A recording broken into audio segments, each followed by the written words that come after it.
August. Well, kind of. The schedule release is going to be in August, and we break down the star-studded slate of games. Knicks All-Star Julius Randle is stopping by, and we'll get his thoughts on New York's offseason moves so far. And Joel Embiid woke up with 196 million new reasons to smile. How should Philly build around him now? So, get your head out of the clouds, or don't if you're Jericho Sims. Whatever you do, keep it locked, because a full hour of The Jump starts right now.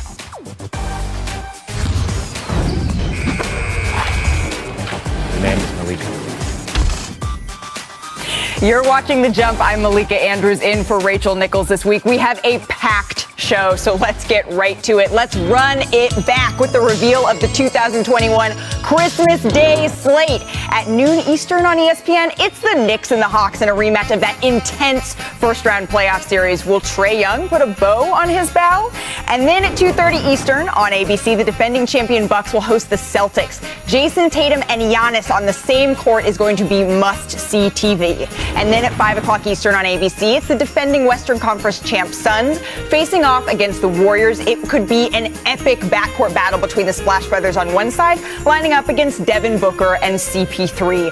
On ESPN and ABC at 8 Eastern, it's the Lakers and the Nets. KD, James Harden, Kyrie Irving, LeBron James, Anthony Davis, Russell Westbrook. Yeesh! Enough said. We're laughing in studio and wrapping it up on the night on ESPN. It's Luka Doncic and the Mavericks on the road against Donovan Mitchell and the Utah Jazz. It could be showtime from two of the league's top stars.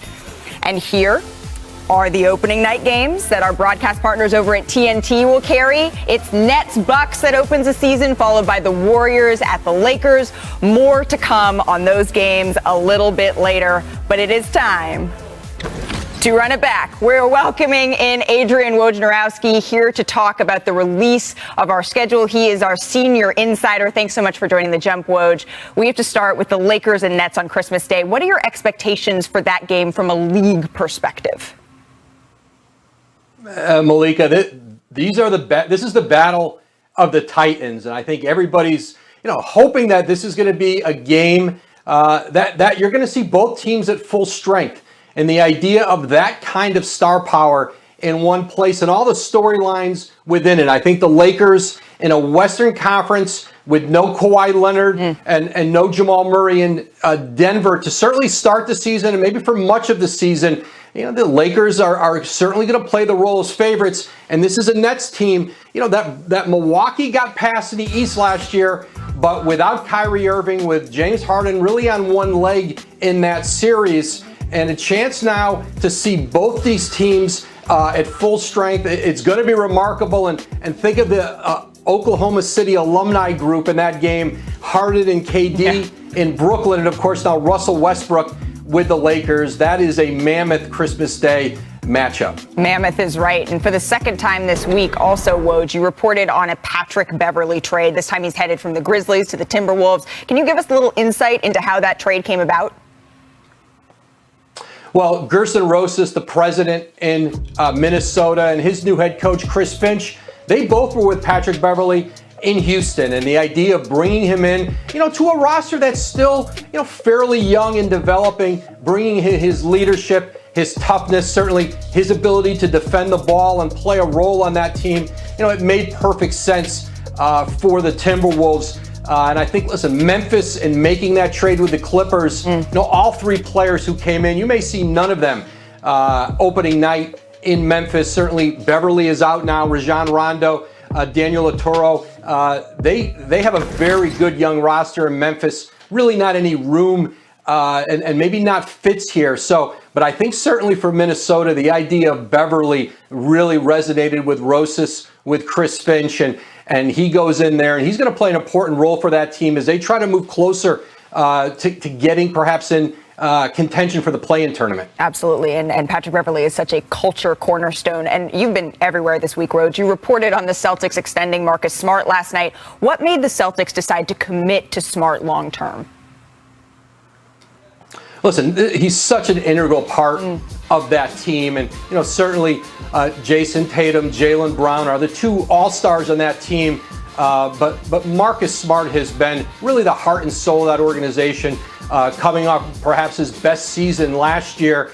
and a deal now that locks him in, no player option, so he's under contract for the next 5 years. Robert Williams, the Celtics' young center, he's another player on deck.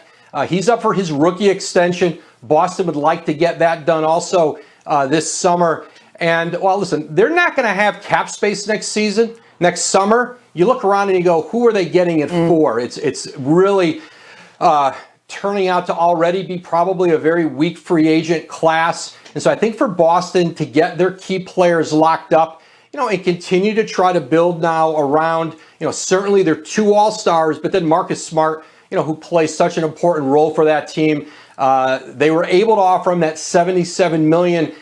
It was a max raise with a year left on his contract. He got the full $77 million, and now Marcus Smart continues in Boston, and I think this is a team that is still going to be very formidable in the East next season. It's certainly going to be interesting to see how the East shakes out. Woj, thank you so much for taking some time out of your busy schedule to spend some time with us. Appreciate you.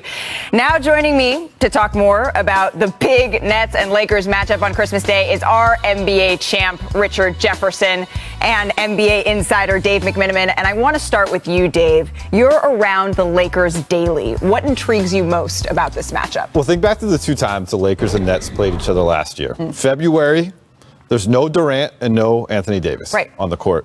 April, Richard, I will wear yoga pants similar to you're wearing today if you can name me the 3 leading scorers for the Lakers in that game. The 3 leading scorers for the Lakers in what? When they played the Nets in April. You might even cover the game. It's 0 chance. Let's see. Kyle Kuzma, Alex Caruso. Yeah, I'll stop you there. You're along the right lines, though. Andre Drummond, no longer a Laker. Dennis Schroeder, no longer a Laker. Drummond was a Laker? And Ben McLemore, no longer a Laker. So in that game, no LeBron, no AD, no Harden. So the fact that we can actually see what these teams are supposed to look like with the sprinkled in new pieces in a Patty Mills, with Carmelo Anthony, Russell Westbrook, obviously, to me, that's the reason you tune in. You get to see what these teams actually look like. Yeah, no, I think it's going to be exciting. Those are one of the games. Every time you look at the Christmas Day schedule, it's always 1, maybe 2 games that you really look forward to. And I think this is the game that people were probably looking forward to last year. And even like, well, these will be the teams that we'll see in the postseason. It'll be Nets, possibly Lakers. And so I think now to get both teams in a position, and I think the key thing is, are they all going to be healthy at that time? That's going to be the most important thing. But it's going to be fun. When you get the best players, when you get the best teams on Christmas Day, that's just a basketball player's dream, and it's a basketball fan's dream. So I'm excited to watch. Well, this is certainly one of the games you're going to be taking a break from eating your pancakes. If you're a really, really late riser, if you're having breakfast for dinner, this is going to be one of the games you're going to tune into because, in part, of some of those big 3 parts that they have. So, Richard, how would you assess that Nets big 3 versus the Lakers big 3 that they've now put together? Well, again, it's so difficult to really talk about both teams. I think the Lakers team, I think Russell Westbrook helps them in the 82. In those 82 games, we know that Russell is a monster, and it's going to come down to how well they can mesh over the 16, and that's the journey to win a championship. With the Brooklyn Nets, I think they mesh perfectly, and I think when you add guys like Patty Mills to that bench, you re-sign Blake Griffin, you bring back Bruce Brown, I think their bench is filling out extremely nicely. Now, when you look at the Nets, I know they added Monk, or when you talking about the Lakers, you added Monk, you added some other guys, but I think the biggest question, one, I think is going to be health for the Brooklyn Nets, and with the Lakers, I think is going to be 3-point shooting in the postseason, not necessarily over the course of the regular season. And Frank Vogel said this is going to be a fast-breaking group next year with LeBron and Russell, and that sounds great because both those guys in the open court are incredible, and they're the 2 last assist leaders that the NBA has, but in order to do that, you got to get steals and deflections and defensive rebounds.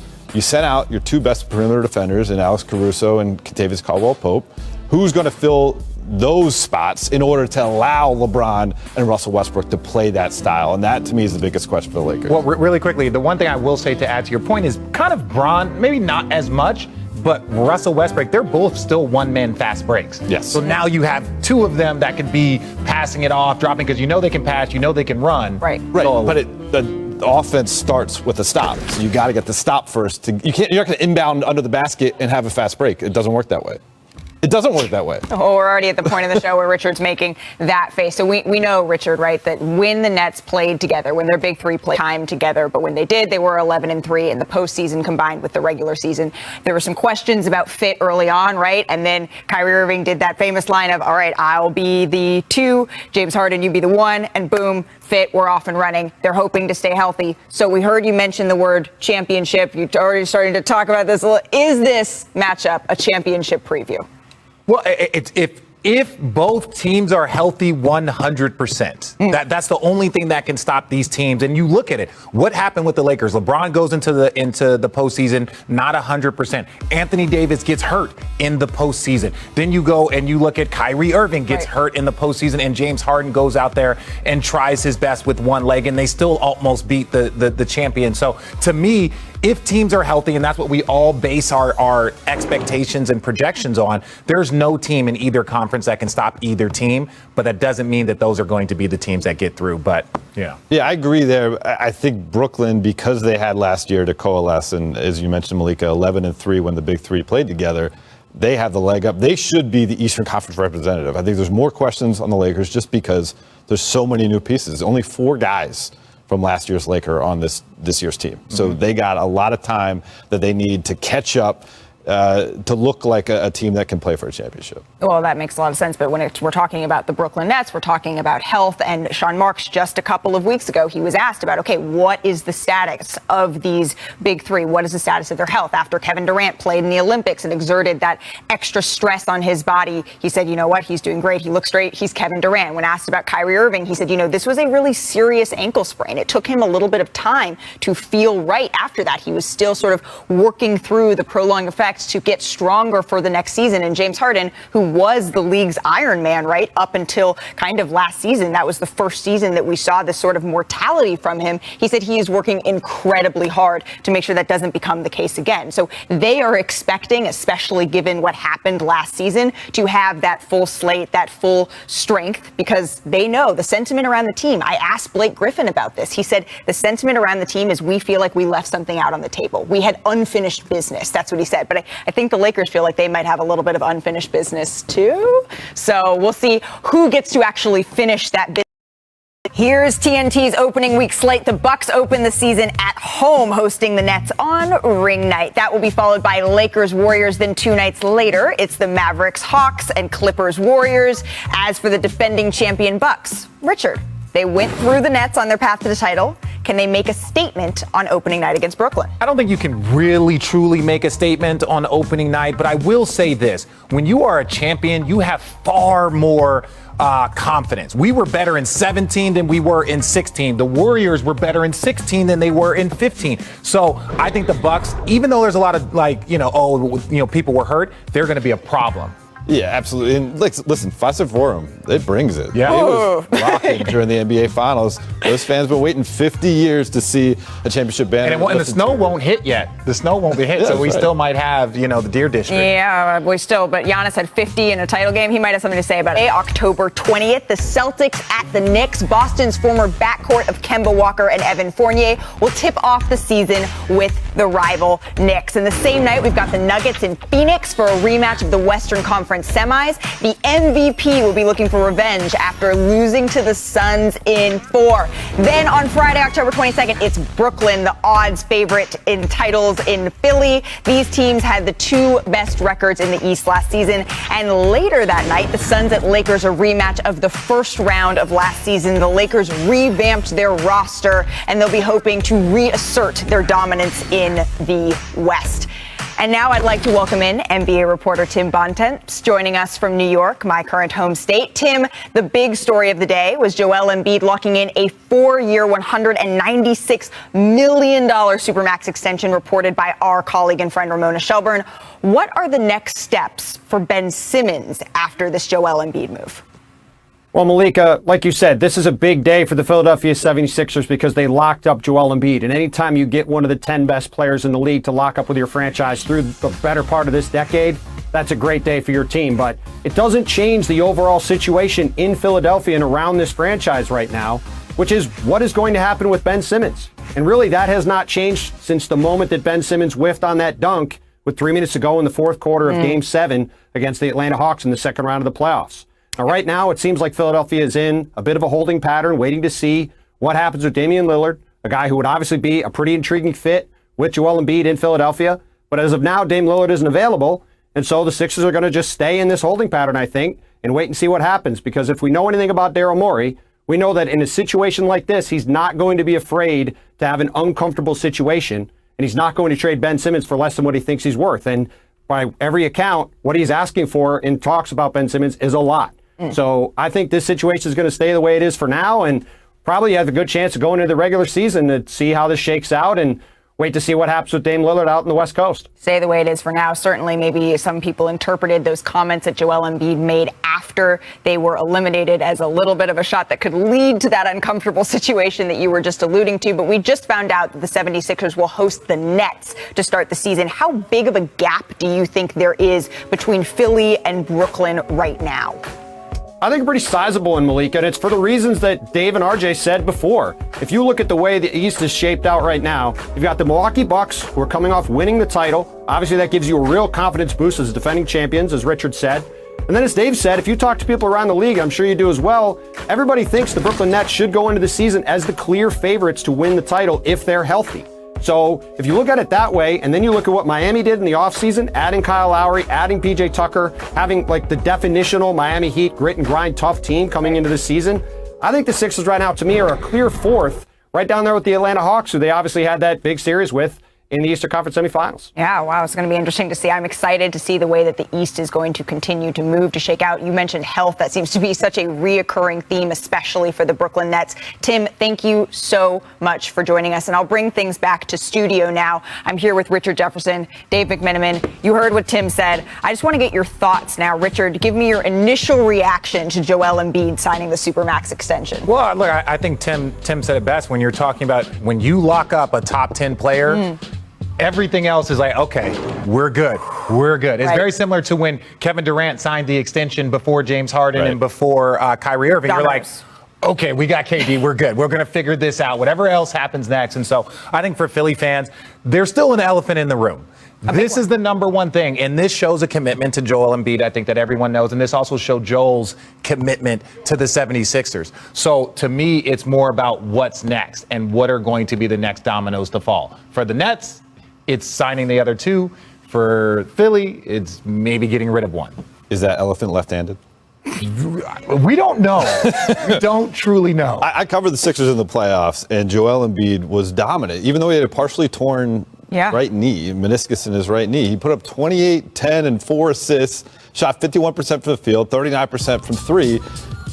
There's times when you watch him play and you're like, he's the best player in all of basketball. Not just top 10. Yeah. Because he can do it on both ends if his body will allow him to. So I'm sure there is just a smidge of trepidation with the Sixers organization because you know his injury history, but you got to lock him up. And listen, the photos we saw on social media of him signing the contract, he looks slim. Like, I don't know if he's continued the offseason regimen that he had last year coming into this season when he looked really good and strong until that knee injury.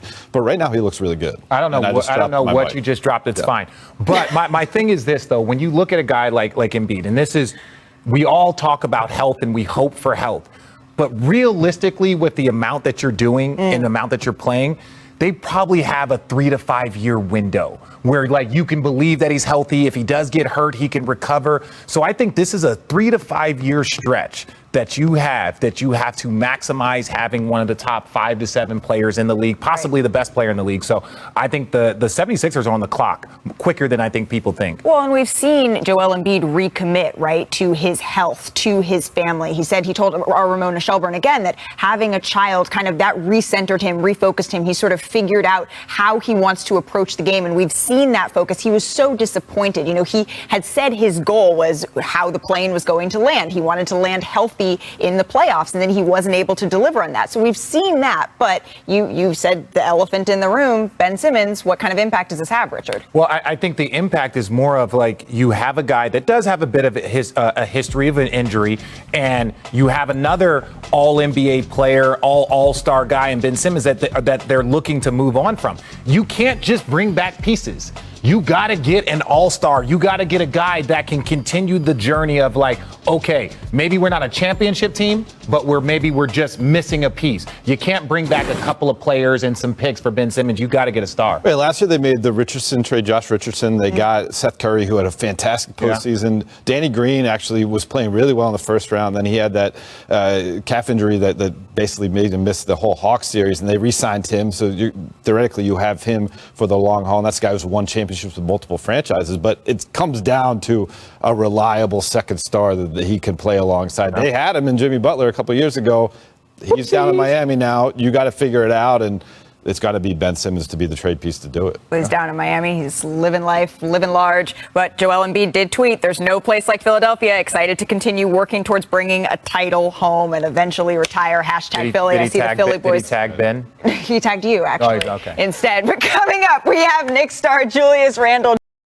Welcome back to The Jump. Knicks All-Star Julius Randle just received a $117 million extension, and he joins us now. Thank you so much for being here, Julius. No problem. Appreciate you having me. But Julius, after not only finishing top 10 in MVP voting and being the NBA's most improved player last season, how does the most improved player still find ways to improve in the offseason? There's a lot that I can improve on. To become a better player, to help my team win more games. And that's exactly what I'm doing. I love the process. I love the grind every day. So I'm enjoying it right now and looking forward to just coming back a completely better player and, just helping my team.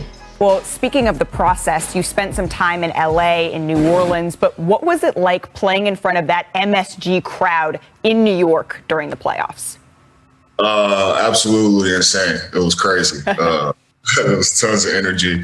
I've been fortunate enough to be a part of a lot of, crazy games, playing in a national championship in my hometown, Cowboy Stadium, playing in Kobe's last game. But I would definitely say the intensity and the energy of the Knicks fans in Madison Square was definitely the most I've experienced. So it was fun. Even walking around outside, for me, it was just insane. So I can only imagine on Christmas Day how insane it's going to be. And speaking of, earlier in the show, we released the Christmas Day schedule, and you all will be going against last year's opponents in the playoffs, in the Hawks. How are you viewing that game, both playing on Christmas for the fourth time in your career and facing that specific team? Anytime you get a Christmas Day game, it's always an honor. Those are the games that you want to be a part of. Those are definitely the games that the NBA highlights. So the fact that you get a Christmas Day game, it's a huge honor. Being the fact that it's Atlanta, for me, it's another game. It's all a part of the process of our season and what we want to build to be where we want to be at the end of the season. So, everything is game by game. Obviously, there's a lot of anticipation and all that type of stuff because of, the first round series. But I'm just looking forward to being able to have that experience of playing in Christmas in front of my family and friends. So it'll be cool. I think maybe for you, it's just another game. But for you and I think we both know that fans, they're going to get up for that game. But you all, the Knicks, have been very active these past 2 weeks, not only extending you, but bringing back Derrick Rose, Nerlens Noel, Alec Burks, Taj Gibson, as well as adding Kemba Walker and Evan Fournier. What excites you most about New York's offseason? We brought back some key guys, but, Leon and Wes and Scott and those guys did a great job of just making us even a more versatile team,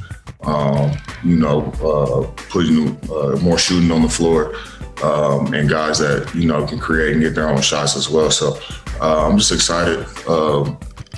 Seems like these guys, just talking to them, playing against them, they'll fit into our culture and what we're about really well. So that's obviously a plus, but I just think it's going to make us a lot more dynamic. Dynamic, but holistically, do you feel like you guys took a step forward as a team? Absolutely. But we got a lot of work to do. And, I don't want to judge anything until we get on the court. But like I said, we got a lot of work to do.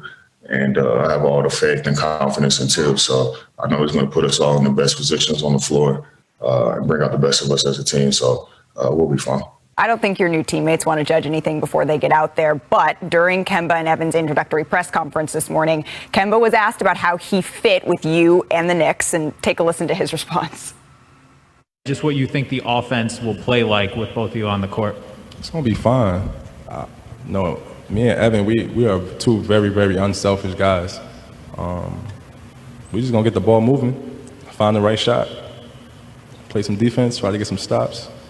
I think we're going to gel super well. I'm super easy to get along with. So is Ev. So it's going to be fun. Gel super well. What do you think? You buying Kemba's pitch?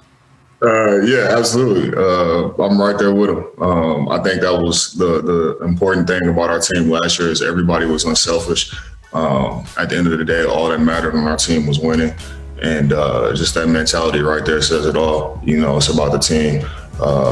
And, you know, those guys obviously are great players and they're going to bring a lot to the table for our team. But at the end of the day, everything's about winning. And I feel like, you know, that's their mindset. So it's going to be amazing. Well, and it's been a process for you to get to that point where now it's all about the winning. Just over 3 years ago, you were a Laker with Brandon Ingram, Lonzo Ball, Josh Hart, Alex Caruso. What's it like for you seeing all of those guys shine in New Orleans and now Chicago for Lonzo and Alex, who just signed new deals? It's like a little glow up for you guys. Yeah, it's amazing. You know, everybody is, you know, thriving in their own roles. You know, it's a part of the NBA. You know, everything's a process, everything's a journey. And just to see, you know, all those guys take a step forward, even if it's not, you know, what LA is amazing to see. So, you know, we were all a part of a little, you know, young core. You know, we've grown up a little bit. And I'm just excited to see what the future holds for all of us. Thriving, but I imagine as soon as you get between those lines, that's when it's like, all right, now I don't want you to thrive quite as much. Now this is where we got to go at it. Julius, thank you so much for joining us back in the NBA's marquee day in 2022. I think I'm quite disappointed for Denver. I understand that Jamal Murray might not be there, but Jokic is an absolute star. I think last year people started to fully understand and appreciate his game. And the more you watch him, you're like, how does he do these things? And so to not have the MVP, when's the last time the reigning MVP was not playing on Christmas Day? Yeah, that's or at least on the schedule. Yeah, especially if they were healthy. I'll go with Philly. We already talked about Joel Embiid, and he should keep giving the cookies to Santa, stay slim, earn this contract, make it work out on the court. But he's so fun to watch. And also he has the personality afterwards where if there's new fans tuning in for the first time, they're like, who is this guy? Yeah. And they want to hear from him. They want to see him play. And I think they missed something. Yeah. It gets exciting. Well, the Hawks did have... Wait a minute! Kuminga, stop playing! Looking at the shot clock at 1 for the win! Taking ankle. I told you about him, Mark. From behind the backboard. Angels in the outfield type of plays. The alley-oop denied at the rim. KJ Martin. If you want it, don't wait your turn. None of this is given. Everything is earned. Nice. Oh my goodness! Jericho Sims caught a body. What's wrong with you leaving me open? This is absolutely insane. Cunningham with a little bit of anticipation. Ping! Oh! Hello, Las Vegas! Put it on his head. Keep the naysayers at a distance. Speak success into existence. So many great moments from Summer League. Roz Guldan-Wude, my New York Oakland sister, is in balmy 100-degree Vegas now and joins me on the jump. Roz, which players have stood out to you most in Vegas? Hey sis, what's up, Malika? So nice to work with you today. You know what? For me, it's going to be number 2 draft pick Jalen Green of the Rockets, who's actually out now. He tweaked his hamstring. Rockets don't think this is anything serious. But before he got hurt, he really put together a strong display of his scoring ability at all ranges that he can with his step back, create that separation, and change speeds. I had the chance to speak with Rockets GM Rafael Stone, and I said, hey, not only do you have a talent, you got a player with a lot of charisma. He has a huge social media following. Is he ready to be the face of your franchise? And Rafael Stone really pushed back on that. The Rockets are not trying to force anoint Green here. Instead, what they want to do is allow it to be a natural and organic growth to that moment if and when it happens. And he told me he doesn't want to tell him to be the face of the franchise. Rather, they want to support him. And he felt they have enough talent around him to help him carry the load. Rafael Stone also pointed out to me that in evaluating Jalen Green's game, he had a lot of confidence that it would translate because of his experience on the G League Ignite, which he felt was an advantage over college, because he got to watch Jalen play at pace, try to create separation against pro teams, against pro guards, and that gave him the confidence that, yes, this player would translate. Yeah, and he's special. We won't see him tonight, but certainly can look forward to seeing him in the season. But the Summer League title game is tonight, Kings versus Celtics. What's the big storyline that you're going to tell people to look out for, that you're going to be looking out for in this game? Well, I've got my eye on the story coming out of the Celtics, and Peyton Pritchard, second-year player for the Celtics, has been terrific. I mean, in Summer League, he's been averaging 20 points, almost 9 assists a game, and he's helped lead the Celtics to an undefeated start here. And that itself was a great story. But then he left Vegas to go to Oregon and play in the Portland Pro-Am. And in back-to-back games, he then went on and dropped 92 points and then 60 points. So now everybody, NBA Twitter, we're buzzing, right? But some people were wondering, is he going to make it back to Summer League for the championship game? So then Peyton tweets. He said, I'll be back in Vegas on Tuesday for the Summer League championship. And now the legend is growing. And it was actually funny. The Celtics coaching staff had to walk it all back. And basically they said, you know, we're going to discuss as a staff and see if it makes sense to have him on the court, because obviously they don't want any unnecessary injury. Yeah. So that's what the story people are following. You know, Peyton Pritchard did not join the team to practice on Monday, but it's still a decision that's up in the air and being considered if he's going to rejoin the team on the court tonight in Vegas and potentially have a chance to lead this team to a Summer League championship. That would be a pretty legendary week and a half of hoops. Absolutely, and without a doubt.